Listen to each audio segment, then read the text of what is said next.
देखिए 2023 में कई सारी घटनाएं देश और विदेश में होंगी जो मार्केट को इम्पैक्ट करेंगी। उसमें सबसे बड़ी जो घटना या हो रही है, कंटिन्यूएशन में है, वो ब्याज दर है।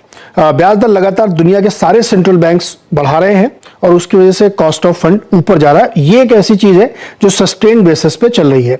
चाइना में भी रीओपनिंग हो रही है और वो भी सिस्टम में बहुत पैसा झोंक रहे हैं, तो जो इन्फ्लेशनरी होगा, तो इसलिए ये उम्मीद करना कि 2023 में कहां पे पाइवट होगा और वो कितनी देर तक सस्टेन करेगा, ये सबसे बड़ा फैक्टर होगा दुनिया भर के बाजारों के लिए।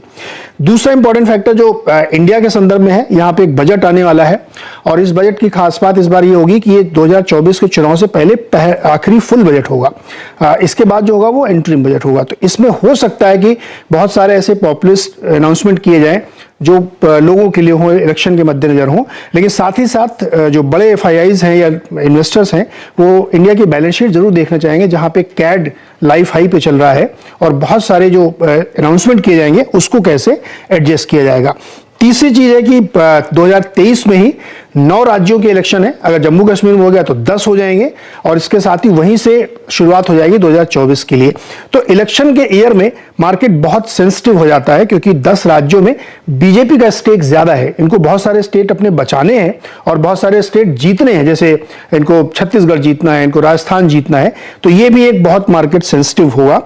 चौथी चीज है यूएस में रिसेशन आएगा कि नहीं आएगा, होगा कि नहीं होगा, ये एक असमंजस की स्थिति बनी हुई है। आ गया तो शायद भारत के लिए एक बहुत अच्छी भी खबर हो सकती है, लेकिन एक बुरी खबर यह भी हो सकती है कि इस बार डेट का लेवल बहुत ज्यादा है पूरी दुनिया में, तो उसको कैसे एडजस्ट करेंगे और फिर उसका भारत पे क्या असर पड़ेगा, ये इंपॉर्टेंट होगा। पांचवा फैक्टर है जियोपॉलिटिक्स। जियोपॉलिटिक्स में 2 घटनाएं हो रही हैं।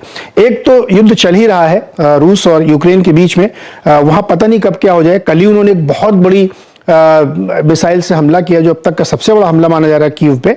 और दूसरा जो है ताइवान और चाइना के बीच में लगातार टेंशन बनी हुई है। अभी 21 दिसंबर के आसपास एक चाइनीज एयरफोर्स का फाइटर प्लेन यूएस के बेड़े से मात्र 6 फुट के ऊपर से निकल के गया है। इस तरीके का टेंशन ताइवान के आसपास बना हुआ है।